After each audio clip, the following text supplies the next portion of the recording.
everybody. Happy Monday. Welcome to The Buzz here on Supply Chain Now.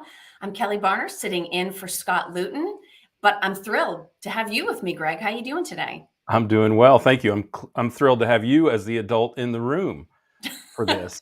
So this is always so fun. We get to hear totally new perspectives. And we don't want to make it sound like more than it is. Being the adult in the room basically means having a mouse and being able to tell time. So it doesn't actually guarantee any level of conversation, sophistication. I'll probably try not to fall out of my chair. That's right. And we actually have a whole bunch of stuff we're going to talk about today, including you and I are both going to figure out if we know anything between us about the USFL, a little bit of spring football if anyone does. Exactly. I know. So as we're going in and getting started, can see folks have already popped up and started saying hi in the chat. Feel free to educate Greg and I. We're trying to navigate this USFL thing. Yeah. So I'm going to throw to you on this first, Greg, because you were sharing back in the green room that this is actually sort of a reincarnation of something that already existed before that I'm just now discovering as new because I didn't notice the other time they tried it. Well, Kelly, truthfully, you could have been in grade school when they tried it last, because the USFL last was in the 80s. So the great and most famous player of the old USFL is Herschel Walker, running for Senate now, by the way, but the great running back from the University of Georgia.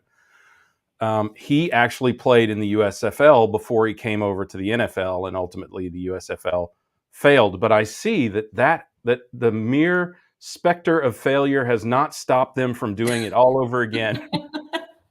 The same teams. The New Jersey Generals, Birmingham Stallions, Houston Gamblers, all names from that league. I don't know why I remember that. And I don't remember if any of these other teams actually existed in the previous league. Are there only 8 teams? I don't know. There's not a lot. I think that there are about as many fans in the stands as there are teams in the league. From looking at the highlight reel, which opened with a field goal and a fumble, to give you an idea. So, and I got to tell you, Kelly, I'm a little bit burned by the old, what did I call it? The League of Untalented Players league that occurred during COVID that was supposed to have been funded for 3 years that lasted 8 weeks. Was that the one that was supposed to be really aggressive? Like, we're promising it's going to be more aggressive than normal football? Yeah, I think so. It was really hard to watch, honestly, Kelly. It was terrible. And Amanda, to give us an idea of how people have tried to adapt football, talked about arena football, which she said, I'm sorry, this is hilarious. She said is like watching football at the circus, which is the perfect description for arena football. And probably a lot more entertaining than USFL football. So, and perhaps better attended. Yeah, clearly, everybody likes the circus. Yeah, that's right. That's right. And I've got to tell you, I think if you watch enough highlights or enough of these games, you will get a look at the quality of the stands for a few stadiums around the country, because nobody is watching these games, as near as I can tell. People might be watching them on television. Honestly, Kelly, it's week 4 of the season, and I already forgot that they existed. So I'm not sure what to think about it. What do you think about it? I mean, you and I think we are blessed to be fans of 2 of the greatest football teams in the league. So you, the Patriots, and me, the Chiefs. But I mean, as a serious NFL fan, what do you really think about this? Curious. Well, I'm not a serious NFL fan. I would never try to pretend with this audience. I'm a NASCAR fan, even though I didn't read the script. I know. Don't ask Kelly what football team. I cheer for the Shrewsbury Patriots. Oh, right? okay. I cheer for the very local team, with the 5th and 6th graders playing on it. With your kids on it. With my kids on it. But what I will tell you, and I think you talked about how many people watch the sport. Here's what I think is interesting. Usually these sports end up being something that the different networks fight over, right? Is Right. this race going to be on Fox or ESPN, right? There's my NASCAR perspective. These games are being simultaneously broadcast, I think, on Fox Sports and another broadcast channel. To Huh. me, that was kind of interesting because usually, Very telling. and these channels are willing to share. And isn't that nice? Yeah. Yes. How polite. Yeah. Yes. Well, I mean, if I don't know how long the games are even, but everybody's got throwaway time. What day do they play Oh, on? yeah. Maybe Saturdays? Maybe these games are played at 5:30 in the morning on Sunday instead of those infomercials with an actual NFL player, Terry Bradshaw.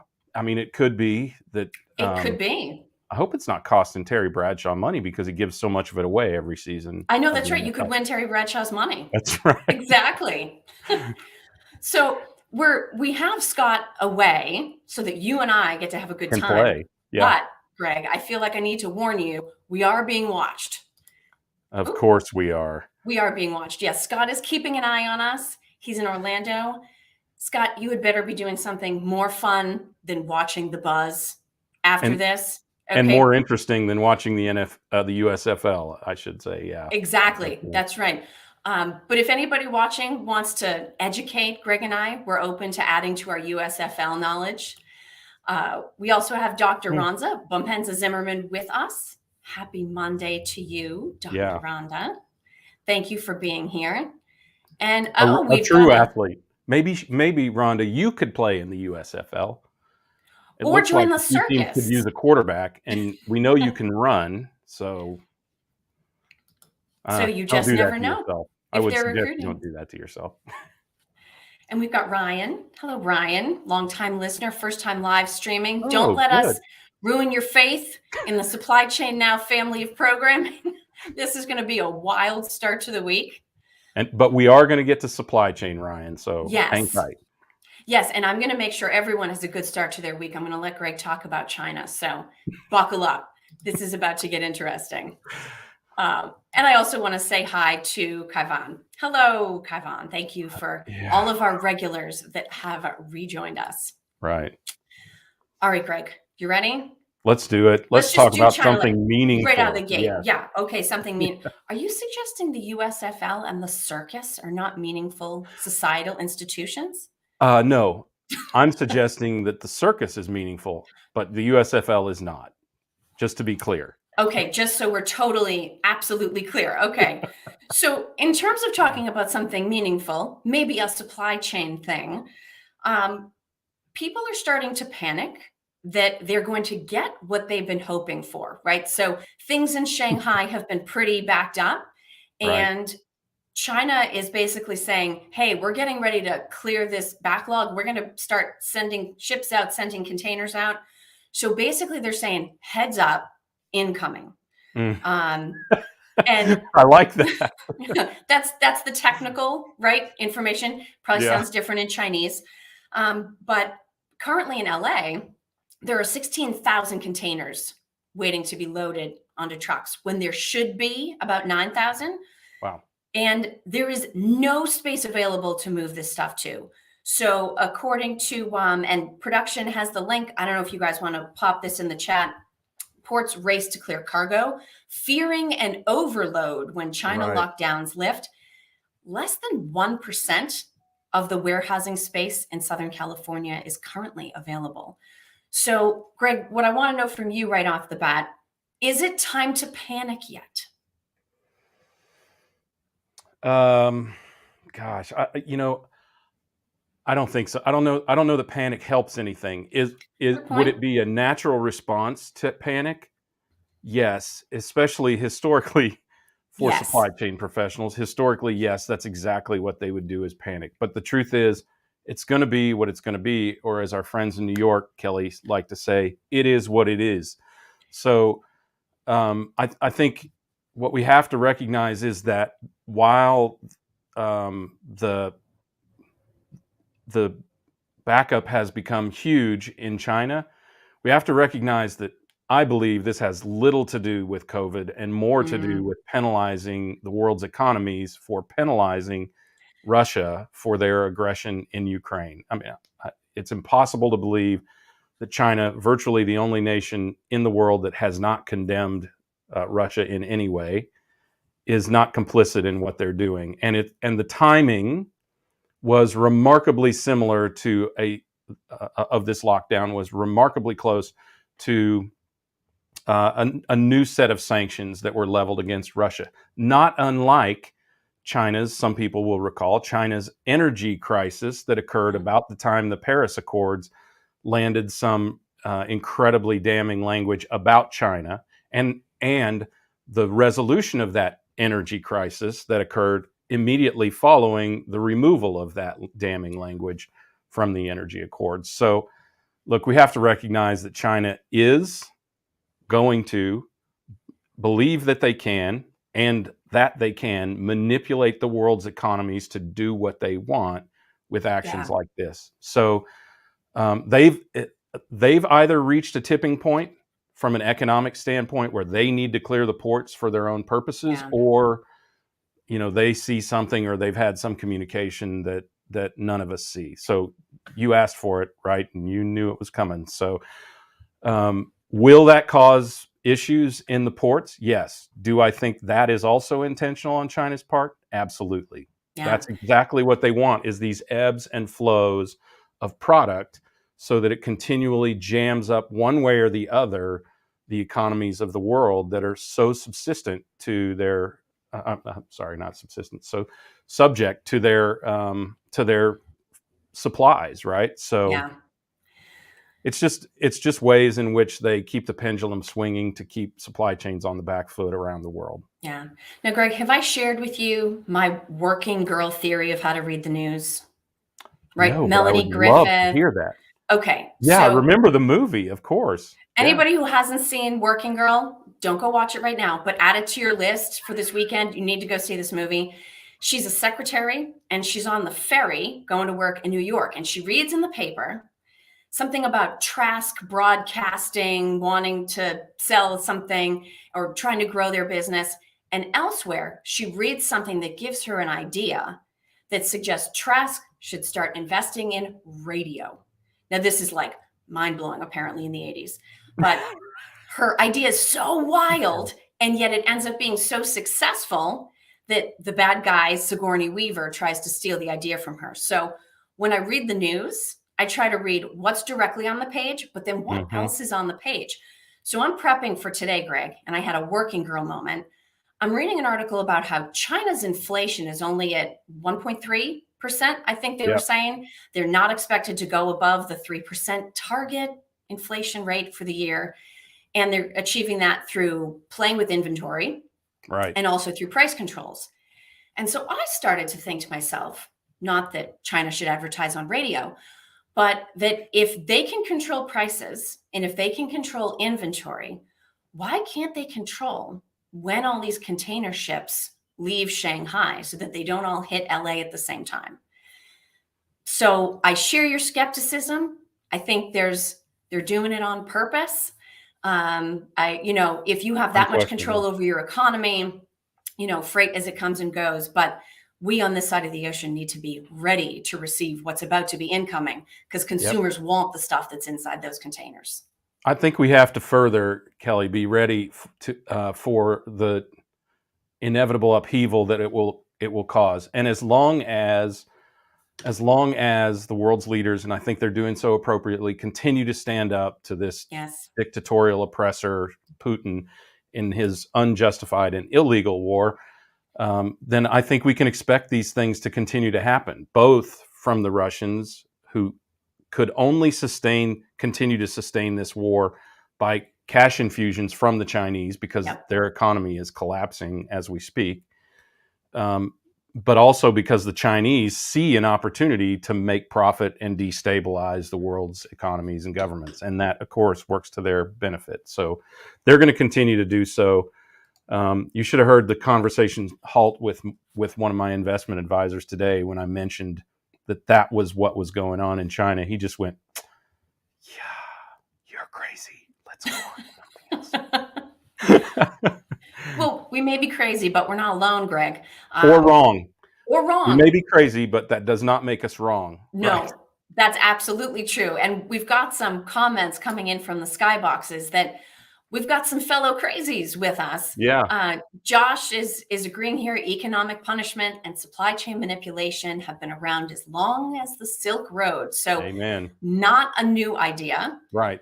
And lest we forget, there's always a fun longshoreman strike to look forward to this summer. Yeah, that's right. I mean, and to both of those points, there are often manipulations. So I was a purchasing agent for a retailer, and every year, what we tried to predict was which and how many Union Carbide plants would explode and be offline for production for how much time, so so that they could jack the price of antifreeze, effectively antifreeze, up. And we would try to stock up ahead of that. That became part of our supply chain strategy, was stocking up ahead of that. So look, the disruption, even manipulation, is not new to the supply chain, but there are unquestionably ones that are more disruptive, especially with our incredible dependence on China. Agreed.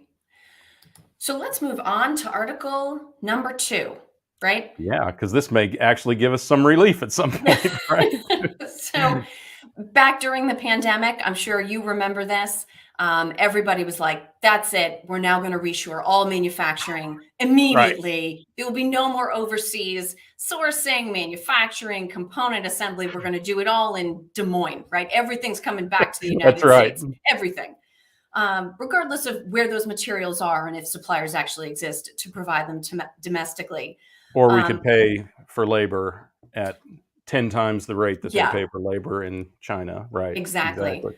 So we've got a great example of a real company, Tempur Sealy, the mattress company, uh, changing their sourcing strategy to mitigate some of this risk. So the first, I think, takeaway from this article, now we all know reshoring is a whole lot harder than it looks. Hmm. Sounds like a great idea, but when you actually try to carry it out, very difficult to effectively achieve. So they're diversifying their sourcing and investing in inventory. So here's what I think is interesting, Greg, and maybe this is where I'll have you start.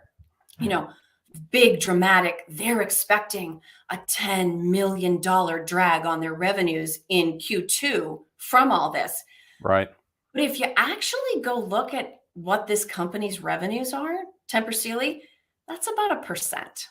Right. Right. So they're talking about the 10% drag, but to what extent is that something that they really need to focus on versus sort of reinforcing this existing narrative that it's hard to reshore? And we're going to throw out a number that sounds really big in a consumer market when, from a corporate standpoint, 1% is not a Yeah. reason And to panic. I think there are a couple of things here, and that is, one, you're right. They are, like so many, and let's face it, this is probably helped by the journalists in some cases. I'm not saying in this Yeah. one, but hyperbolic terminology to get reads or get clicks or get watches or whatever.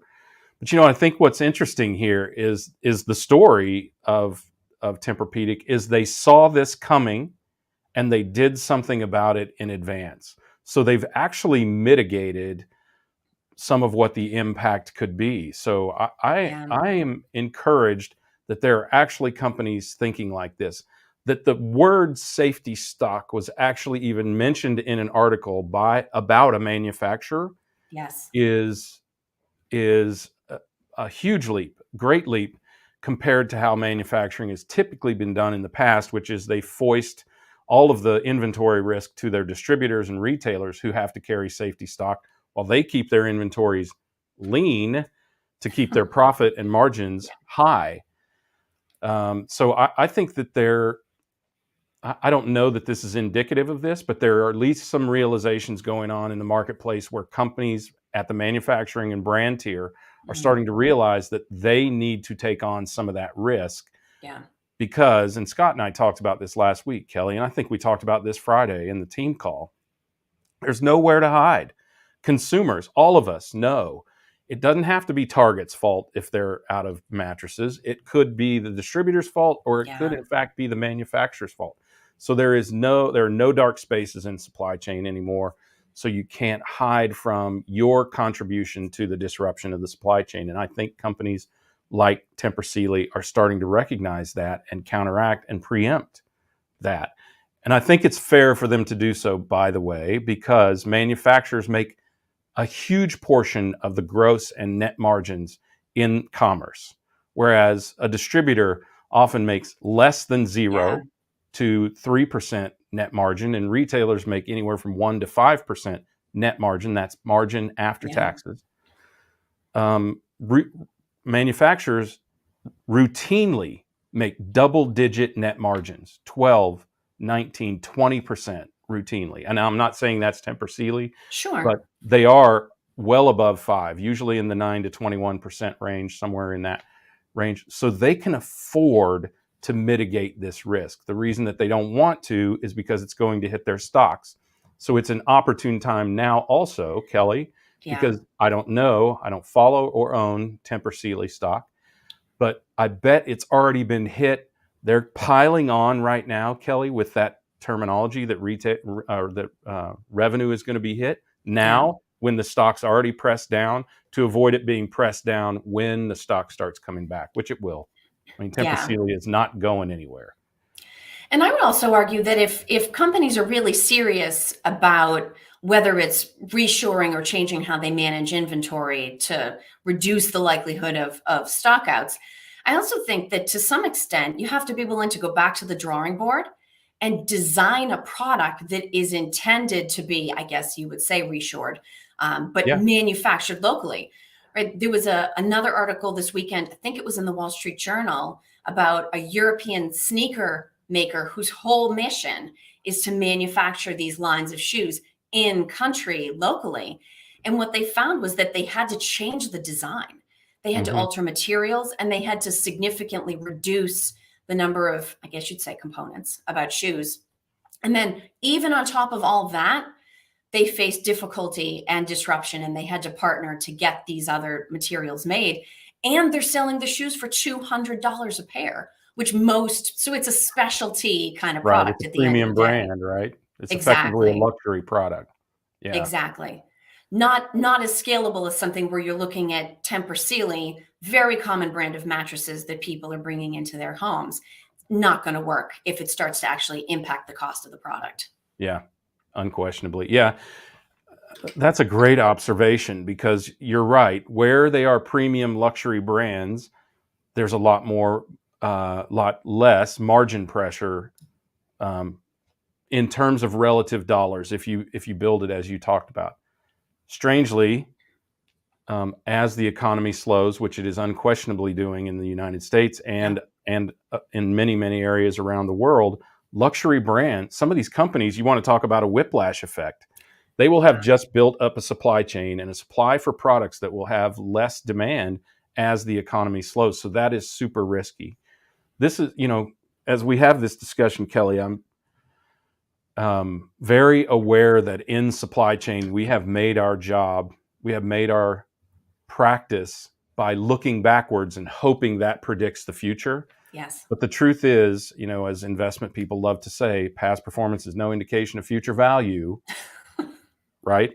Yes. And I think that's something that really needs to change. And in some cases, I see it changing. I think Tempur Sealy from one aspect, from a sourcing aspect, they have changed to trying to look more towards the future and predict why things are happening and what's coming.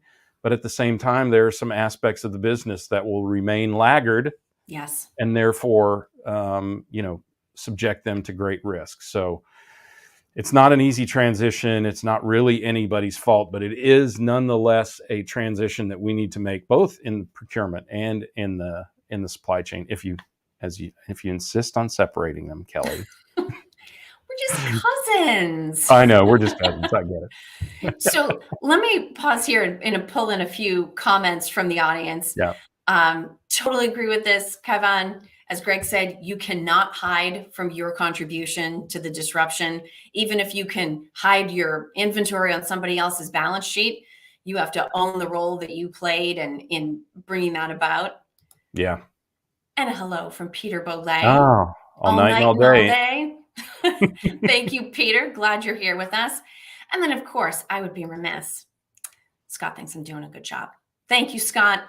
No pressure knowing you're watching. I think Yeah. you're doing great, Kelly. Well, thank you. And it was a French shoe company. I'm glad I didn't guess because I was going to guess German. So glad I knew it was European.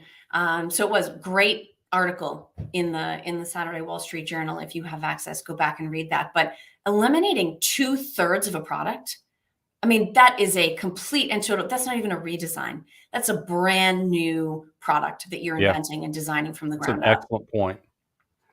Excellent point. And I think the other thing that Sealy is doing that I think is important is that I've completely lost my train of thought. I'm so sorry. That statement has really got me thinking about other things. But I think that what's important is that these companies are innovating, right? Oh, Yes. this is the other thing is secondary sourcing. It doesn't have Mhm. to be reshored. You can, and this isn't something that has occurred in retail and in distribution for a long, long time. For instance, in the food industry, you might get some of your oranges from this farm, maybe even 90%, but you keep this farm Yeah. 10% on the hook, knowing that they can ramp up, and you maintain a relationship, which I know is important, Kelly, right? You maintain a relationship where when times get tough and these folks over here can't fulfill Yeah. your demand, you can go to somebody else and say, hey, we need you to ramp up and fill the gap. And they are more than happy to do so, right? Because you've proven to them that they're a valued provider and they see some upside, not just temporarily, but of course temporarily, but not just Yes. temporarily.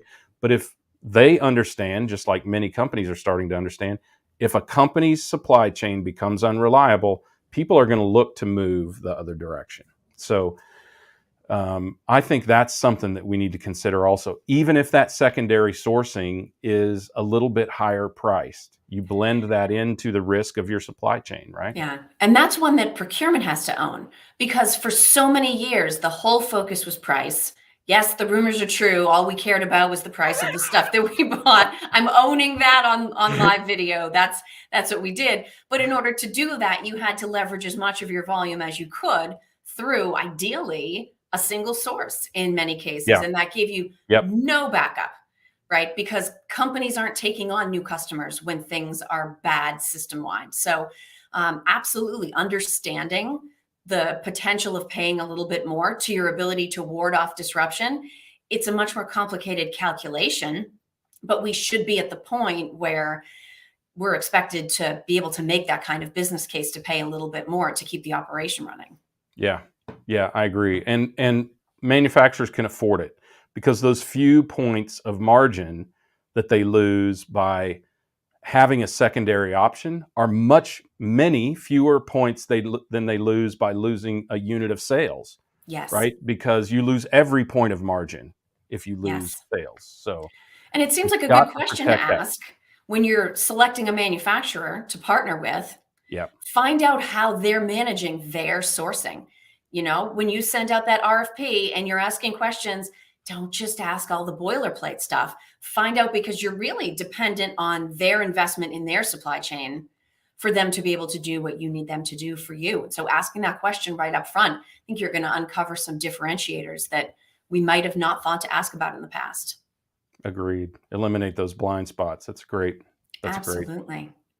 strategy. So let me move us to the third story. You talked about food earlier, Greg. Always, So always, so food with ketchup, hopefully, was part of your plan. This always. is ketchup on everything. Um, Interesting article in the Pittsburgh Post Gazette talking about Kraft Heinz. Now they're saying in the article that they're using the metaverse Right. to optimize their supply chains and their production.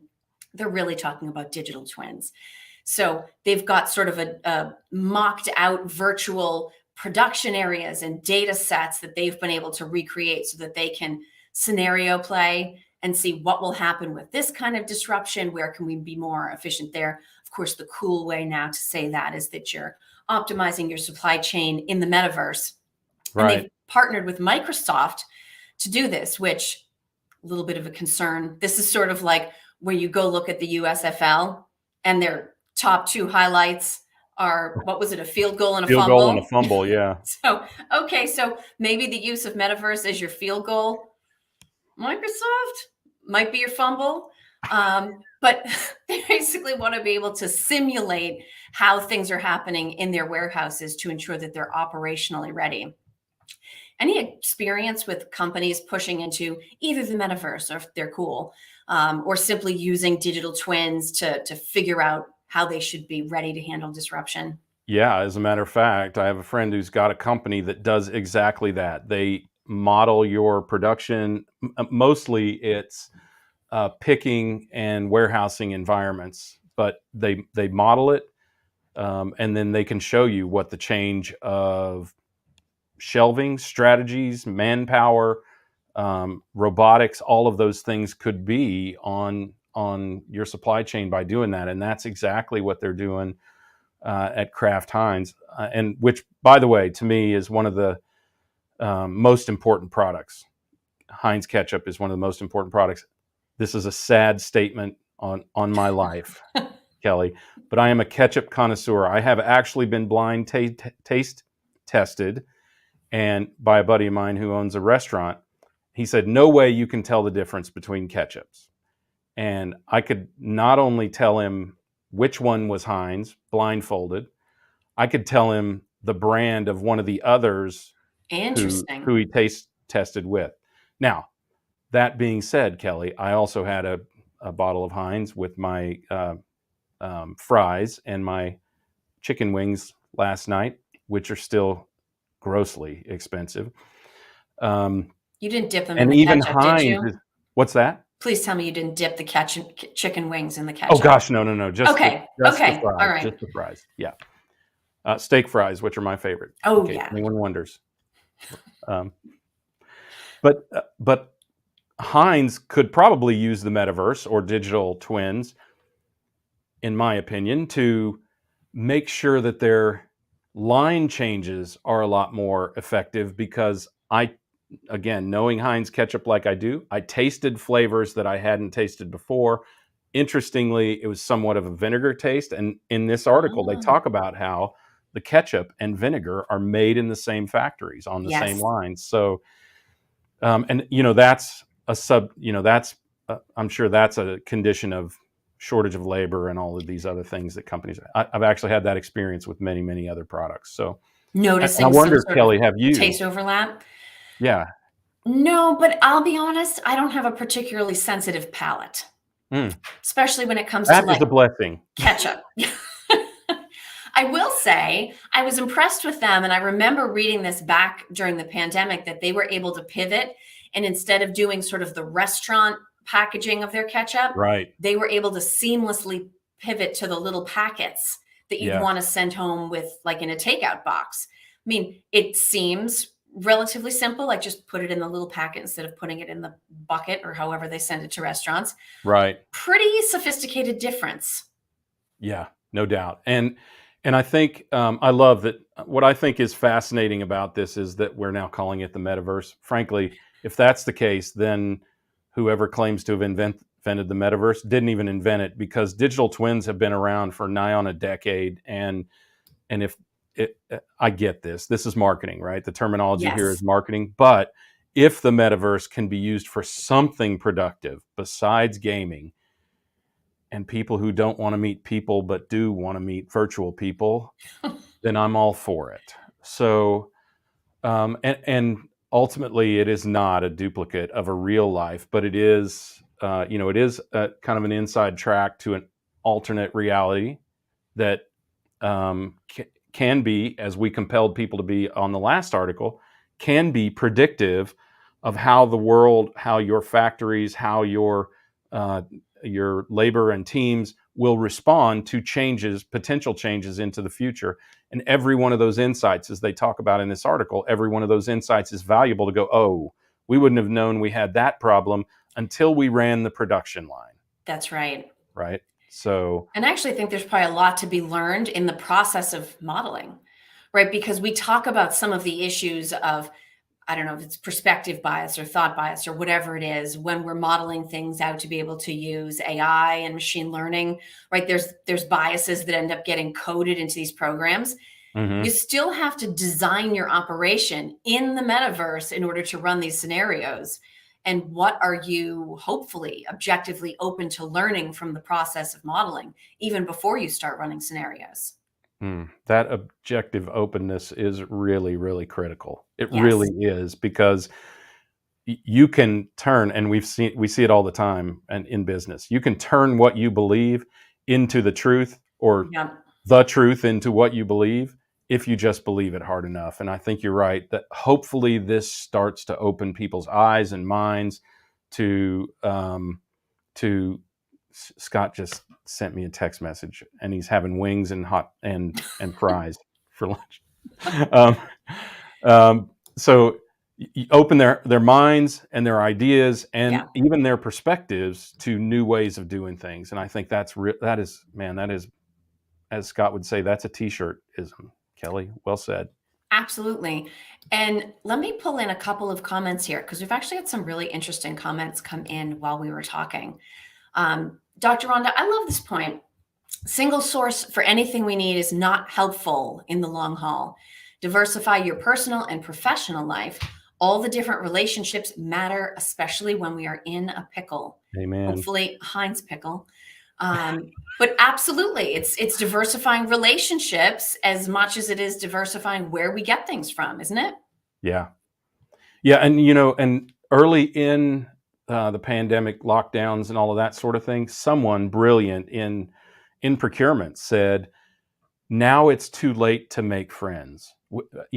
That's that's just a fraction of a much larger discussion. But Yeah. if you have mistreated or ignored or otherwise been other than friendly with your trading partners, now is not the time. When you're in a No. pickle, is not the time to ask someone for a leg up, right? So No. I think And that's, also, every category is now HR, right? Every single category of hadn't spend thought about that. now has an HR component. There is no longer, I think, janitorial service is the best example that I've heard anybody talk about. Okay. That used to be a relatively spec and cost-based service, but now it determines, do people feel safe coming in your facility? Are people actually safe coming in your facility? Right. Right? It's now a very different kind of game. So some of the things that we've learned, hopefully we're going to keep those as part of our thought process. I agree with that. I think that, I mean, this is not to get too far off topic here, but I think we have been a little bit Wild Westish with safety in the workplace, right? I mean, think about how many times, I mean, early in our careers, Kelly, people used to think they were a hero if they came to work sick. That's right. Personally, and in companies I've run, I never felt that way. And I would ruthlessly send people home. Do not get the entire office sick. That does not make us better as a company, right? But we seem to have largely ignored that and rewarded, as we've heard from Mike Griswold, rewarded the arsonist in some case, Yes. that hero that came in and got the entire office sick, right? But I think a lot of that stemmed from the fact that in the past, it was very difficult for many companies to allow someone or to enable someone to work from home. Yeah. So hopefully that's another thing that's changed that allows us to handle that aspect of safety in the workplace as well. Yeah. Well, speaking of making people sick, Josh is sharing, he's with me on the limited appropriate use of ketchup. Worst business dinner I've ever had was when I watched my boss put ketchup on his medium well steak. Worst in two measures. First of all, a medium well steak tells you that it wasn't a good steak. And two, ketchup, although I have to say my favorite football player ever, Patrick Mahomes, until he actually moved to Kansas City, ate ketchup on his steaks, and he learned that in Texas. Shame on you, Texans. Interesting. I would think it would be hot sauce from Texas. No? Apparently not. Well, the production team has Josh's back. Josh, you were too good for that treatment. Don't you take that. Happy ending to the story. Another HR issue. This is an HR issue. You go fill out the form. My boss made me watch him eat a steak with ketchup on it. And fortunately, Josh took the day. He's still at the company, The There you boss go. left, probably terminated by HR for putting ketchup on his steak and exposing employees to that sort of abuse. That's right. He was probably fired. He probably was fired. All right, Greg. So we got another story, and you talked a little bit earlier about the war in Ukraine. I think a lot of people personally feel very strongly. I I thought hope this so. was a great example of the power of supply chains. So Oh we've yeah. got some Ukrainian denial of service attacks, specifically targeting Russia's vodka supply chains. Yeah. This is from an InfoSec magazine. It's basically the system that you have to log into as a distributor before you can move product out to retail and out to restaurants. You have to file paperwork before you can move the alcohol. And basically, they attacked that system so that the inventory was there and the demand was there, but they weren't actually allowed to move any of it over, which you just have to love that, don't You you? do you do have to love that. I have to say, you know, early in the war, I saw bartenders pouring out vodka that they had already paid Russia Yes, for, pouring out vodka, and I thought, well, that's not a very good protest or resolution. This, on the other hand, and I love the term hacktivists, I do right? too. This this on the other hand, that I love, right? So Yeah, you cannot transfer it or get paid for it that's right. until the goods are freed in the US system. So genius. Absolute And genius. but here's another interesting thing that they talked about. So basically, the actual impact of the hacktivists doing this was pretty contained. I think there was one distributor that couldn't move stuff for a day. You know, people were not running screaming in the streets because they couldn't move the vodka around. It didn't have that kind of an impact. But the article acknowledged the propaganda value of Mhm. being able to do this. So, while you and I would read this story and laugh and absolutely love it, you think about the morale boost that men and women fighting in Ukraine, civilians that are still stuck in Ukraine, right? This is back to this idea that we're in a combination of nation states, groups, companies, wealthy individuals. This is a completely new kind of conflict, including hackers. The hackers Right. are now getting involved as well. I just imagine Kevin L. Jackson probably cringing at everything, you know, the fact that we're laughing about this because, you know, that's really his thing. This is still a Yes, crime, just to be clear, and it is a absolutely. crime against the United States, not against Russia.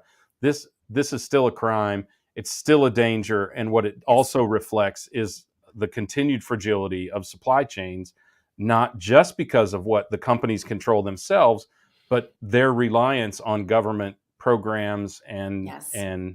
regulatory systems to defend against these things. So it is a very serious issue. It's it's a shame, and I hope that they take this. I hope that whoever's out there is listening, and they take this in the spirit in which it's intended. Start doing this while the vodka's still in Russia.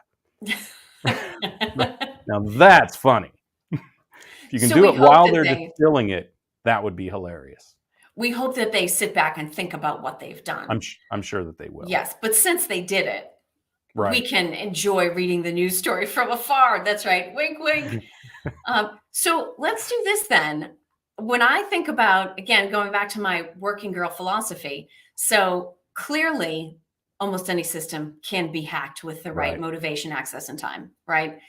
Now, how does that make us rethink what we just talked about with Kraft Heinz in the Right. metaverse, modeling out all of their supply chains and warehouses and doing this analysis?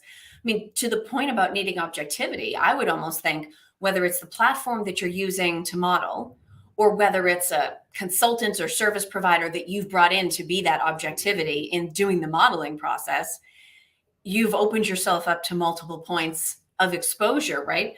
How careful do companies need to be about modeling things, especially on external platforms, because they could fall victim to this kind of hacktivism? Yeah, unquestionably. And you know, this has long been a discussion since technology started to move to the cloud. I recall when we moved our technology to the cloud in 2011. that we had clients who literally said, I will never use a cloud technology because I know that if it's on my servers, it's safe. So we created a white hat hacking, not even a team, just one guy.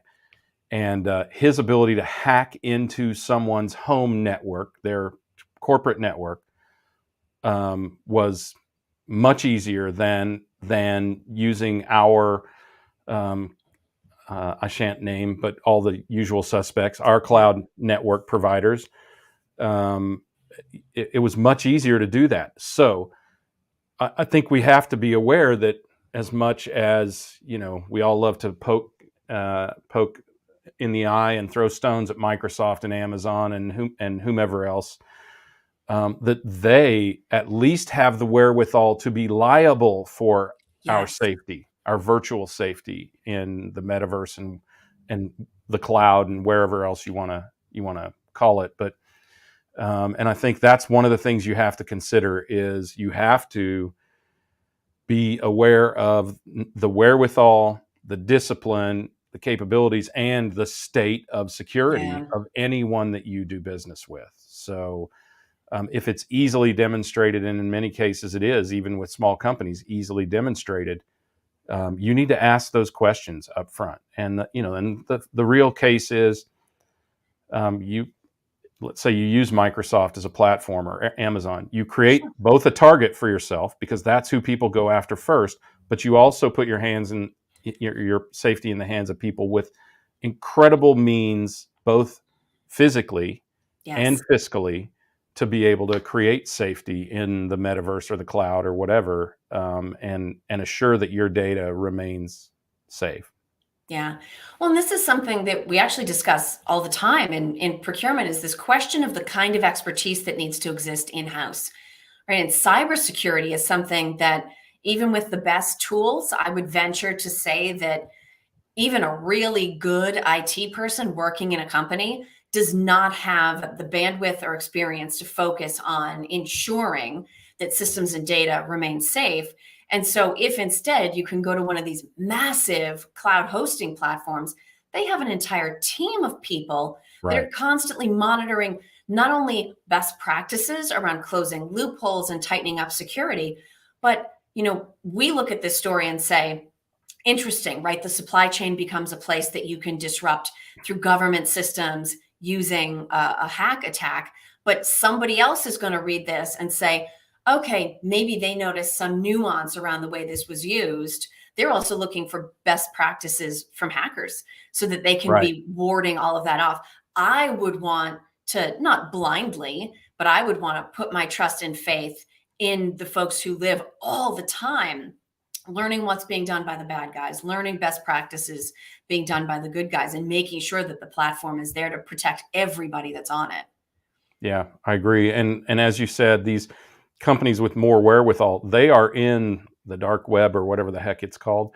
Yes. They are in there infiltrating those organizations and they do understand the trends that are rising. So I was recently at a conference where Homeland Security has people who are infiltrating these whatever you want to call it, networks and syndicates, to understand, even if they can't preemptively stop them, they preemptively understand where they're going, where the trends are heading with the different types of attacks and things like that, so they can help companies to defend themselves, if not prevent the attacks. Yeah. To begin Well, with, let me go and pull in a few comments here. Sure. Ryan, along with agreeing with us about misuse of ketchup, is also agreeing with you about not coming to work sick, right? And so things like rewarding perfect attendance, you are incentivizing people to come to work sick. Good point. Right? I Yeah, think that is it's an a great excellent point. And we also have a couple of comments from Allah. Hopefully I'm saying that right. Looking back at what individuals can do through hacking by interrupting these Russian vodka manufacturers and transporters, exposing the conflict between the people in power, but then what groups are built up through capitalism. It's the situation we're in today is definitely not as straightforward as it might have been at one time. Yeah, and I think we have to understand that particularly the people in power, Yes. right? I mean, the old adage is no one is more a slave than he who has complete power, right? Because Yeah. you have to maintain that power. But I think that's the other thing we have to recognize is that politics is expeditious. It's what's easy, it's what's popular, it's what's fast. And supply chain is exactly the opposite of that. It's scientific and brute force meet, absolute flawless performance. So, it's going to continue to be a conflict, and you have to understand that unlike inflation, which is not transitory, politics is very transitory, and it sort of blows with the whim and fancy of the people. So that brings us as the people, and in some countries like China and the Soviet or Russia, did I almost said Soviet Union and Russia, that people not only have no control, they have no consequence as per the government, right? They don't care about the people at all. But in countries where they do, like the United States, which is a federal republic, not a democracy, the myth that we keep perpetrating on our children, which is a federal republic, and other democratic type nations around the world, that the constituency matters, and that the constituency has to, in order for politicians to have a broader, less transitory view, people have to have a broader, less transitory view, and frankly, we've proven over the millennia that is impossible to achieve. So we have to acknowledge our part in contributing to some of the dichotomy between the good of the people and the rule of the people. So, wow, I didn't mean to go there. Deep but on a Monday. There we go. I'm a political science major. What can I say? But we have love from Allah. So thank you for sharing that. We always like to bring in love. Okay. So apparently we're not totally going to escape. We've still got Scott listening in. Yes. Yeah. So happy day after Mother's Day to all of our mothers out there. I've actually got some of my Mother's Day swag with me. Those are my Mother's Day tulips. All right. Just in time for the live stream. I also have a clock. So future episode of This Week in Business History, I will be covering the history of the Avon Company. My grandmother was an Avon lady forever. Oh, mine too. Awesome. Was she really? Yes. That is so cool. Well, you could be a guest. You could come on. We could talk about what did your grandmother do with Skin So Soft? Because it had 1,000,001 uses, right? The most valuable bug repellent on the planet. So, yes. You did have the little cotton ball, though. That was about the only thing. You couldn't just you had to have the little cotton ball to put it on.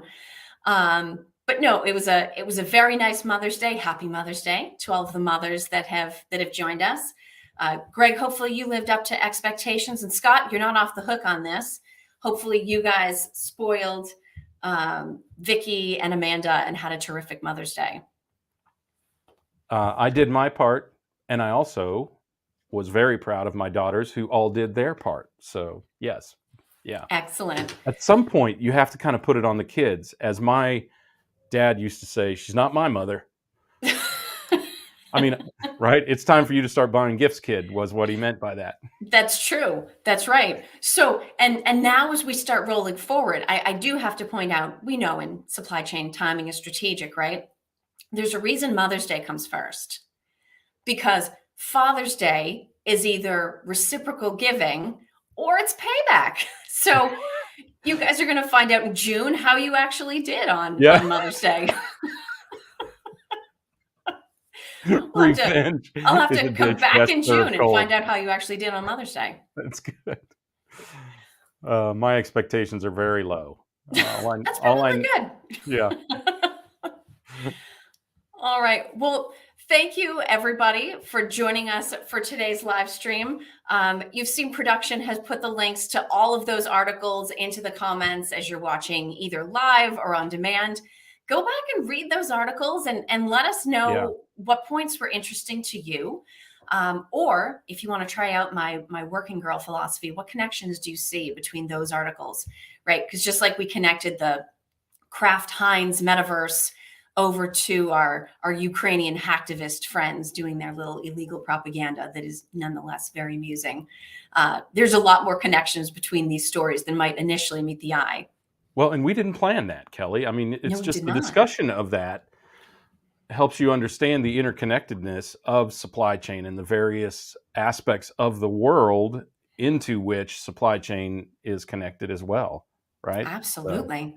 Because at the end of the day, all of it's connected, right? It's all, we're talking about cybersecurity, we're talking about war, we're talking about all these different things. mhm. Absolutely, all of it's connected.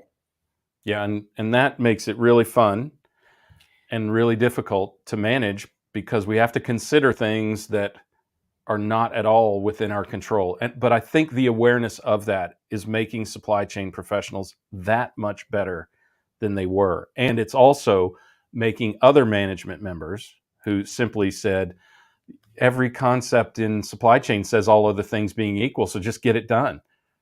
But now they've all realized that all other things are never equal. No, not even for a minute. Right. Well, Greg, this was tons of fun. Thank you for having Likewise. me. Thank you. Thank you for going to Orlando, Scott. Please do not put ketchup on your chicken wings. We'll have to come down there and make you stop. But for everybody that joined us live, is listening later, I'm going to give Scott's sign off. Do good, give forward, and be the change that's needed. Well done, Thank you Kelly. so much for being with us, everybody. Have a great rest of your Monday.